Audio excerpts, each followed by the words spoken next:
have your attention?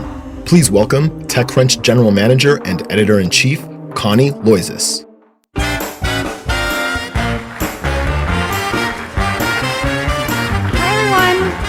That voice of God thing always freaks me out a little bit.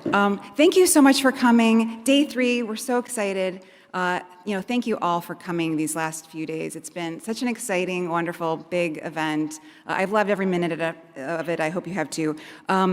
We have heard from Kyle Vogt, Dario Amodei, Lisa Jackson of Apple.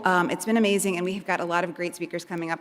Right after I get out of here, we're going to see Kevin Systrom, the co-founder of Instagram, who is going to be telling us about his new company, Artifact.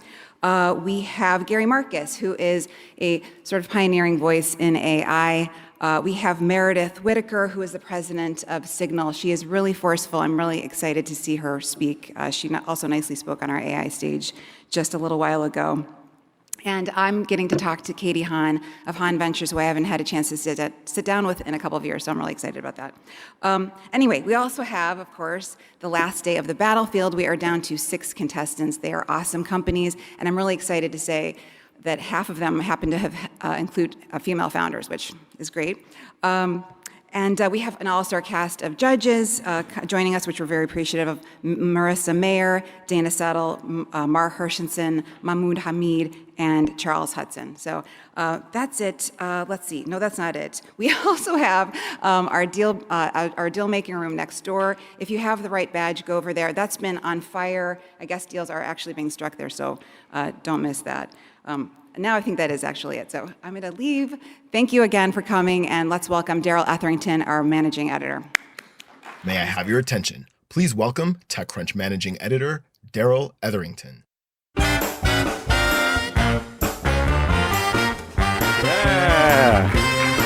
All right, final day of Disrupt, the best day, the most exciting day for all of you here. As Connie mentioned, the Deal Flow Cafe has been popping. I went in there, and someone approached me for a deal, and I was like, I don't have any money. So hopefully, if you have money, go over there. By the way, don't worry about taking any notes during the event. We've got Otter. It's right there. As the words come out of my mouth, they go on that thing. They also go on the app, and they go on the web, so you can get access to those for free. You can see all of our past panels and all the ones today, too. And you can also check the app and the signage around the building for our other industry stages. We've got great programming going on those too for the first time ever. So many industry stages. Today, we have hardware and security, and those are going on to my right over here. We have pitch showcase, breakouts, and roundtables on the second floor, so check out all of that. And let's get ready for an action-packed day, which starts right here with me. I'm going to be sitting down here. And joining me will be Kevin Systrom, who is co-founder of Instagram, of course, and also co-founder and CEO of Artifact, a new type of news app that I've been using personally quite a bit, and that has been updating at a really aggressive pace. So clearly they're not slouching over there, but we'll hear more about his plans for that and his views on AI right now. So let's welcome out Kevin Systrom.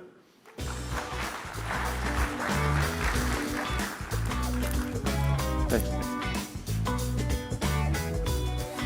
All right.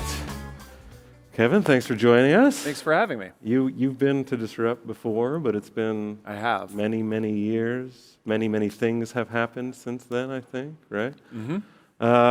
So I want to talk about AI to start, just because it's been a theme generally with the tech industry. I'm curious, where do you fall on the AI doomerism spectrum? Are you it's coming for us all? Are you no problem? Are you somewhere in between? Maybe the answer is nuanced. So even if it was coming for us all, what are you going to do about it? We make the most of it. My sense is when new technologies arise, people always look at these new technologies and say to themselves, jobs are going to go away, it's going to kill this, these are the problems with it. And if you just look back in history at every major revolution, whether it was the internet, the PC, the mobile phone, imagine how many things have been unlocked in our lives because of those. Yeah. Sure, jobs have gone away. Sure, classroom teaching and education has changed where, you used to trust that people wrote their own papers, now they don't, potentially. We just adapt.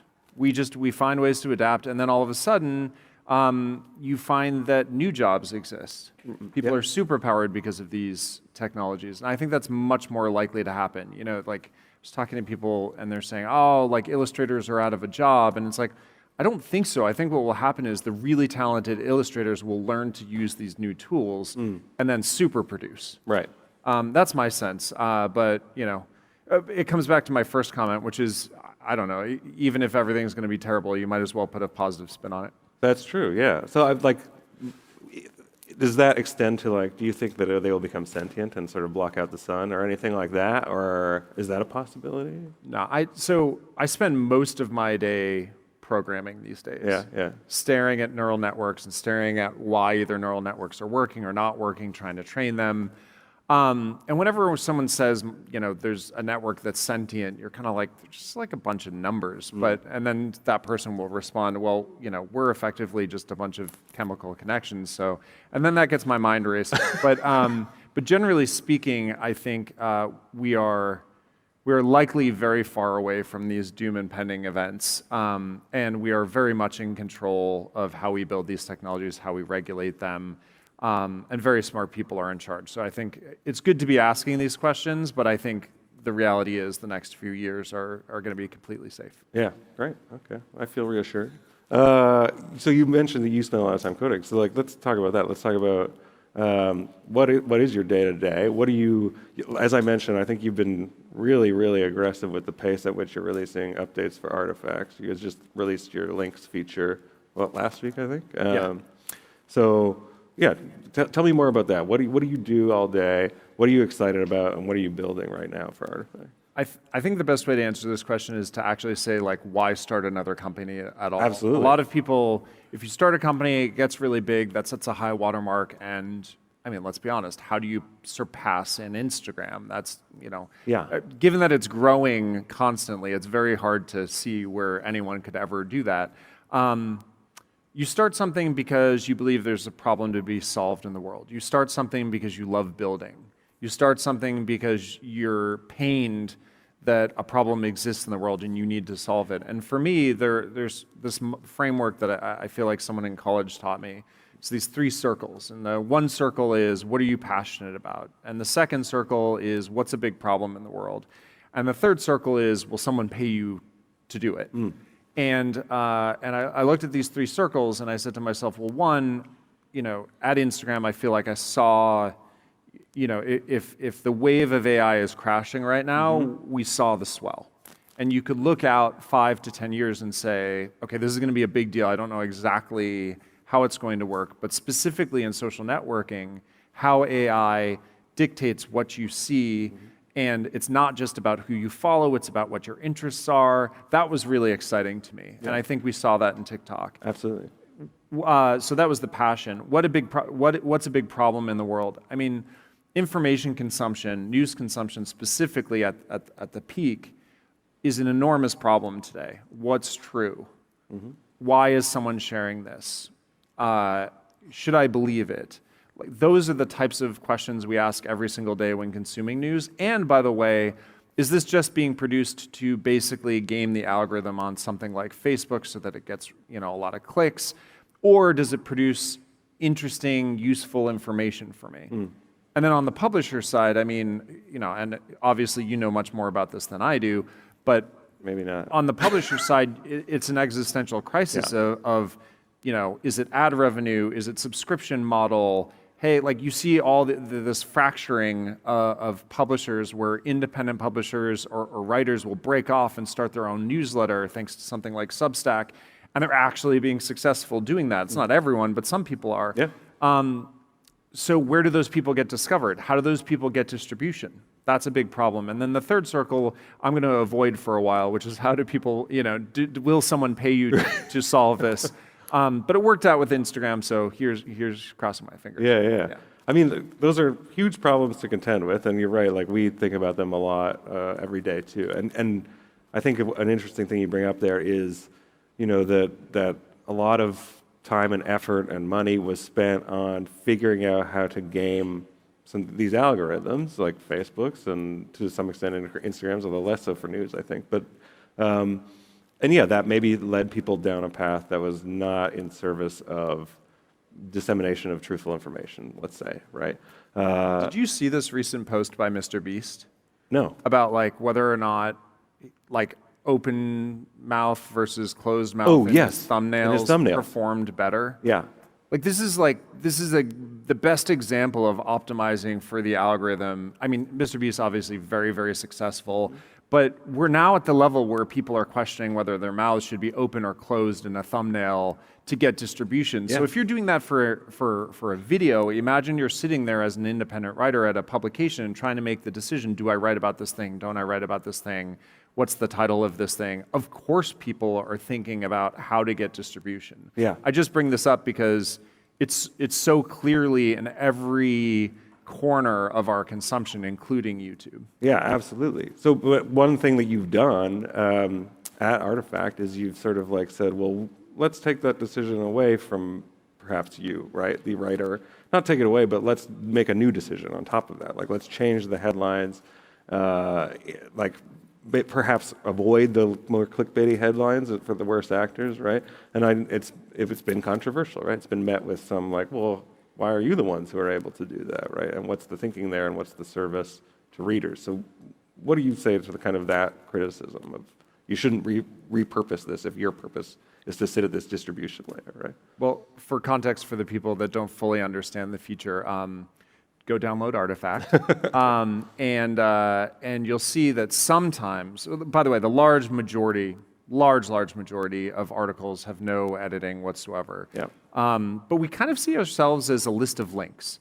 And I think it is arbitrary what those links say. If you go to TechMeme rewrites headlines for clarity to make sure that people understand what's happening. And if you click through, often that title is different than what you see on the page. So it's a practice that's happened forever, which is headline rewriting for clarity. What we decided to do was two things. One is we farmed out the decision, which is if enough people mark an article as a clickbait title, if enough people, then it triggers some internal logic to go off to one of these large language models, read the description of the article and the title of the article, and rewrite it in as factual a way as possible. It was kind of a neat idea we had late at night when we were working on something, and it worked really well. We've done that, and users are enormously happy when they come across an article where the headline has been rewritten just for clarity, for conciseness.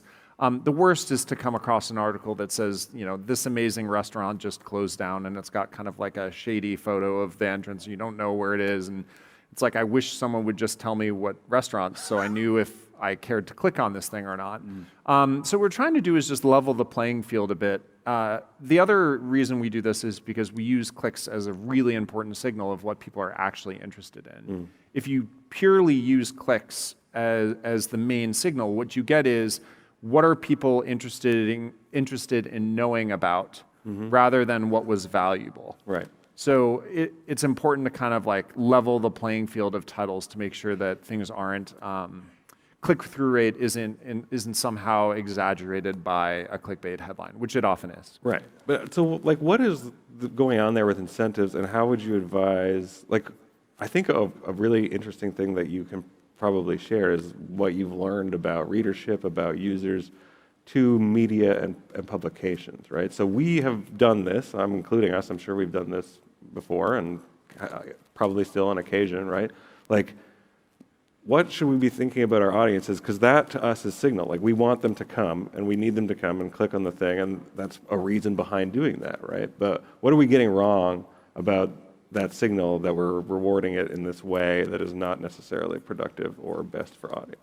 I think maybe a few anecdotes. So the first is when we started Artifact, we went to all these writers and we said, we'll give you stats about every one of your articles because you don't know click-through rate generally because your stuff's being shared on Twitter and Facebook, but we'll tell you of the people that came across your article in a feed, how many of them actually clicked in. And to my surprise, every single writer was like, no, I don't want to know, because that's gonna change what I will naturally want to publish on. Yes. And I it's can not share surprising, anecdotes too, but yeah. like, most of the articles on Artifact that get the most click-through rate, like there's a word that rhymes with Elon in the title, and that like and it's like, okay, if you want to get clicks, you can publish on all of Elon's antics, and you'll get a lot of clicks. People are obsessed. It's like the first modern true tech celebrity, and that's cool. But I think writers want to be a bit more measured in what they cover and independent. I think that's a good thing. Sure, absolutely. So I'm not sure there should be that feedback, right? Which is, and then the second thing is I've been so surprised on Artifact. The writers you think would do well do okay, the famous ones. The ones who do really well, you probably don't even know their names. Right. And that's one of the most exciting things about Artifact right now is like, I actually think there's an opportunity for more and more of these writers to be discovered as independent personalities because they are thoughtful, because they do get the scoops, because there are, like their take on a new device or a new technology is so much more interesting than maybe what an editor at a very large publication thinks. And they're able to get the distribution via Artifact, maybe because they weren't placed on the homepage or they didn't get the front cover of the text section or whatever. Yeah. So that's been really fascinating. It's just like, what happens if there's a meritocracy among all these writers? And what happens if you expand beyond writers to anyone who picks up, I guess not a pen, but a keyboard and decides to write on a Substack or a Medium and throw their link in links? Sorry, I'm talking a lot, but the last thing you asked about was links. Yeah. We decided that, okay, we have this list of publishers we try to crawl and, and we distribute their links and hopefully they get traffic and clicks all the nice stuff that they like. But what was failing a little bit in our feed was just this texture of the unknown. This texture of like this really interesting link that you wouldn't have seen otherwise, that you might get on something like Hacker News, but maybe it's not technical. Yeah. And so we launched this links tab, which is effectively a giant bucket of content that anyone can throw stuff into and say, hey, figure out if this is interesting. So the algorithm that I worked on basically distributes it, tests it, and if it's interesting and seems to resonate with people, it distributes it more and more and bubbles. And that's been working really well over the last week. So this is a week-old feature, but I'm really encouraged. I mean, I'm seeing new apps to download. I'm seeing interesting recipes. Yeah. I'm seeing interesting GitHub repos I didn't know existed. It's very tech-centric, of course, because it's personalized to me, my feed. But that has been an interesting unlock for Artifact, and I'm really bullish on where that's going. Well, it's a little bit retro, right? Like it kind of sounds like Delicious or Dig or something like that, like from back in the early internet days, I guess. Dating ourselves here, but well, my sense is every great idea is an evolution of an idea that has happened before, numerous times. You just have to modernize and update it. So, Delicious was great, Dig was great. Many of them were either, I guess, sold to other companies, Yahoo included, and their founders who had the vision went away, and it just kind of sat back there, nothing. I mean, the number of people that told me I was crazy to start a photo sharing site when Instagram started, they're like, oh, photo sharing sites, haven't those been done 1,000 times? And it's true, but what was different was, okay, we were going to add creative tools, we were going to be mobile only, we were going to be focused on iPhone. So if you change enough of those bits, you can take an idea from the past. I mean, come on, Tesla, like it's a car. Yes. Like change some interesting things about it that change the game and then be good at it, and it works really well. And is the change for you then is this ML and the algorithm that you built? Is that basically what? I think the difference is ML first, so definitely using large language models and all the tech that exists now to both understand text and personalize, so that's one. The second is being really focused on mobile. I think links to things like YouTubes and TikToks and Instagrams and such work really well on the platform. Yep. And third is just like, I think the craft, like if I open up other news aggregators today, and again, I think we now consider ourselves kind of like it's like a post-news aggregator, right? Like you're trying to go beyond just news and do other content. But news aggregators, there was an article about a news aggregator launching like a calm tab the other day. And it's like if you tap on it, it's like just positive stories. Oh. And the story talked about this feature in relation to the fact that their home tab was just like murders, traffic accidents, bad politics stories. And it was like, oh, thank God they now have this feature. And I was thinking to myself, like, or you could just produce a product that doesn't, push people to terrible, awful things all the time. So my point here is I think there's a level of quality, or at least a level of integrity that we're trying to shoot for, editorially speaking, to make the experience much more than, just plain accidents and stuff that obviously draw a lot of eyeballs and clicks. But again, back to that signal of clicks, if you focus too much on it, you're equating clicking with value, and that's just not true. Yeah. We all know that. Yeah, you get yourself into a lot of trouble there. But the thing I was going to share earlier when you were talking about that is like we have very diverse newsroom and a lot of different perspectives in terms of how you like achieve success, right? And we've had people like myself. I've never ever looked at the numbers. I hate looking at the numbers. I look at the numbers now because that's my job. I'm not writing as much, but then we have writers who are obsessed with their analytics and always look at their analytics, right?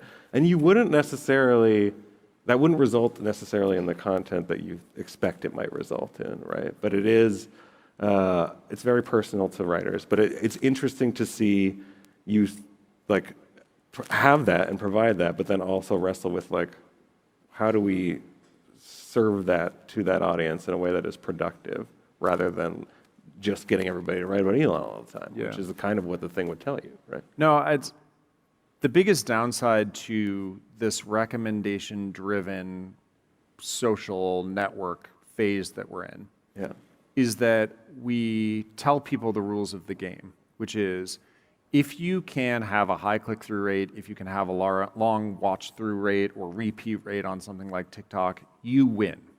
You become rich and famous. You become Bella Poarch, right? And what happens is someone decides, I know what I'll do. I'll take an old plane, I'll fly it up real high over the desert where hopefully no one will get hurt. I'll pretend like the engine failed, and then I'll parachute out. Meanwhile, I've recorded the entire thing with GoPros on me and on the wings, and it was an engine failure. Right. And then I post it to YouTube because that's how I win. Yep. And in what world are we better off because that is the outcome? It's entertaining. Yeah. It's almost like a Hollywood production, but is it unsafe? Yeah. Do you want to encourage people to do it? No. But again, back to the mouth open, mouth closed things. I mean, we as technologists are responsible because we are telling people the rules of the game. We're saying, do these things and you win. Yeah. And sometimes you win big. It's not just like, oh, great, I got a few views on Artifact. It's like, people who blow up on TikTok, it's their career. Yeah. So I feel a little bit dated at this point because I've been through at least one cycle of social media with Instagram. But sometimes that experience, that wisdom allows you to look at a system and say, are we incentivizing the right behavior? Absolutely. And I'm not saying that we've fixed this on Artifact. We definitely get clicks on clickbaity stuff up at the top, and we have to manage it. But it's interesting because I don't think enough leaders at these companies are focused on setting up the rules of the game to provide valuable content in the long run rather than just people jumping out of airplanes. So. Well, let's talk about that a bit then, because we talked about Elon. I would love to hear your thoughts about Elon and what he's incentivizing over at X right now and how that has come together. Do you have thoughts about that? No, it's just what was the, I'm going to get this wrong. At Amazon, they had something called the Chaos Monkey that would go around and fail systems randomly. It would erase meetings from your... Something like that, right? Yeah. I kind of wonder if Elon's doing that to Twitter. If he's just we're going to make this thing really... What is it, anti-fragile? Yes. It's just if you break enough things at this thing, it'll become a super being. Hardened. The remaining core will be hardened. Yeah.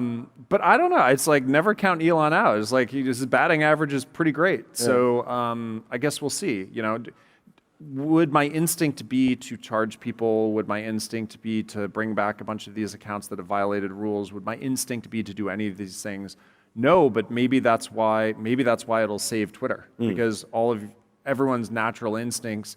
Someone I really respect, this guy Ray Dalio, he's an investor, thinker. He makes this point, which is not his point. It's just a well-known point in investing. To make lots of money, you need to be contrarian and right. You need to take the opposite bet and be right. Starting Instagram was the opposite bet because everyone thought there was no room for social networks, but we were right. And, I think we can all agree that many of Elon's tactics currently are contrarian. Yeah. And the question is, will he be right? Right. That's the fascinating thing to watch. And I can't tell you whether he'll be right or not. I think we just have to let the game play out. Okay. But I mean, like on the other side, it just seems like he's also anti-Semitism. Like whatever. Like what about that side of things? Yeah, sorry, to be clear, I'm not talking about his personal views. I'm talking about his management style at the company, laying off a bunch of people, taking bets on charging for membership. I was thinking about this on the ride here, actually, how, because I assume we wanted to talk about Threads at some point, given that it was from We definitely Instagram. do. So I'll just go there. I wonder, because I assume you'd be curious, like, do you think Threads will win? Do you think X will win? And I wonder if there's like a third outcome, which is like a very Silicon Valley way to think about this, right? But a third outcome where it's almost like, how when you have a presidential hopeful, and people try to discourage the second, place presidential hopeful not to run in that party because they're worried they're going to take away votes from the first. Cannibalize the vote. Right, exactly. Like, I wonder if that happens here, where what you end up with is, the original network for distribution of text and ideas is so weakened that it allows for something like Threads to actually do pretty well, but actually never be as big as Twitter could have been if there was just one. Right. And what you end up with is this like weird fracturing of the network where everyone's worse off because now there are 2 or 3 or 4 players all trying to do the same thing. By the way, I think this is kind of true with TikTok and Reels and Shorts, and where the lack of network effects, the lack of density leads to there not being a great network for discovering ideas and real-time information, and whether the world is actually worse off. I know this is like a very strange way to think about this, but I think what will likely end up happening is all the distraction of that competition will open up some white space for a brand new social network that just takes a very different view. And I'm not claiming Artifact is this. I'm just saying someone, a couple kids in a garage, will start something that just completely crushes both of those things. Because everyone's so focused on competing for previous ideas in the past. Well, you're saying both, but I mean, it includes Mastodon or Blue Sky or those things too, which are all doing that dilution effect that you're talking about. And I guess I'm bearish on all of these because they're rehashing of the same idea, and I'm just maybe I'm a little bit of an optimist here, but like I don't believe we're out of ideas for networks. I don't believe they're done iterating and evolving. And I believe there are a lot of really smart people in Silicon Valley willing to try new ideas, and something is going to stick. It's just, I kind of, I've got my popcorn, and I'm looking at, all of these folks competing for what feels like almost like a very 2006 like idea. last decade's That's fine. But meanwhile, TikTok is kind of running away with the baton on short-form video, and they're iterating very quickly. So I guess we'll see. But I think there's a third world where all of this competition actually leads to consumers being like weirdly worse off because people are confused where to post things and find things. Yeah, those that idea requires like a certain critical mass. Right, which it seems like they're fraying. Well, this is why, at least in consumer, winners win big. Yeah. Because there is that critical mass, and then someone once told me, and I like hurt a little bit, but someone once told me we were like 3 years into Instagram. They were like, you guys could just leave now and this thing will reach 1 billion users. And no, that wasn't Mark. Come on, guys. No, this was an investor. And it's not entirely true, but things do reach a certain critical mass and then they just start going, and it doesn't matter what features you add or, they just kind of take in consumers specifically. True, because you brought up Mark, what do you think about Meta and their stewardship of Instagram? What do you think about where the product's gone, where it's going? I mean, the worst thing in the world would be to wake up as a founder of something and the company has crushed it, it's gone to zero, they've pulled the plug. How many entrepreneurs do you know where that's been the case? Tons. Tons, yeah. Tons. The fact that Instagram is still crushing it, still winning, they're iterating. All the decisions that they make, would I have made exactly the same ones? Of course not, but does that matter? I'm proud of where they are. It's super cool. And it's so funny. Like, I'll go to a party and people are like, man, I love Threads. Congratulations. I'm like, I've been gone since 2018. And they're like, what? This is the great thing about being a founder. Everyone thinks you still work there. Yeah. But then the problem is you're like, I swear, Artifact is a thing. Go download it. So then back to Artifact. Thank you. Yes, yeah. I would love to I appreciate that. give you more opportunity to talk about that. But we've got links that has shown kind of like some hint of where you hope to expand, right? Because you've said, I think repeatedly, that news was just the beginning. But is that kind of your focus for the next little while, or where do you think you go from here? I'll ask the next later, but where do you go from here? Are you a big Lord of the Rings fan? Sure, yes. Yeah, you know, like, I'm going to get this wrong. Oh my God, I just mentioned Lord of the Rings, and everyone loves Lord of the Rings here. So there's like that montage. Okay, let's go to the movie. I know, now I'm really screwing myself. You're losing them. I'm losing everyone. But there's that montage where like they draw out the map and they show you all the worlds and like where they're headed. I kind of think entrepreneurship is kind of like that, where you know where you're headed. You know there's a land out there, but the map's not drawn, and you're way over here, and your job is to connect the two. Yeah. Not to know each and every step along the way and where you're navigating, but that's what life is right now. I mean, we start off and we say, that's it. That's resonating with people. Let's double click on it and push on it and iterate on it and see where it goes. We're definitely in product market fit finding world. I mean, we have a lot of people who are very passionate about Artifact, but it's not hundreds of millions of people. Yeah. So we need to figure out how to get to that scale. And the thing that has very clearly resonated with people is not being locked into a set of specific publishers, but rather allowing people to go far beyond that and discover interesting links anywhere via artificial intelligence. And that's the bet we're making. And actually, if you think about it, I think the reason that resonates is there's not really any version of that out there today. No. So we're going to see if that works. But I'm really proud of the team, and I'm proud of what we've built so far. And it's cool. It's nice to be back in the game. Yeah, back building. Yeah. So just the other question I had was then, and you teed me up nicely. You got that map. You've got the end state. Do you know what the end state thing looks like then? Since you're building out the middle, and that is the kind of the mystery, do you know what you want to end up with? Should everything go exactly as you want? I think the pattern, if you look at every successful company, whether they knew it or not at the beginning, every successful company started oddly specific. Whether it was with just a desktop computer, whether it was just selling books, whether it was a social network for Harvard students, oddly specific. And whether they had these grandiose visions or whether they basically were able to realize them over time actually isn't relevant.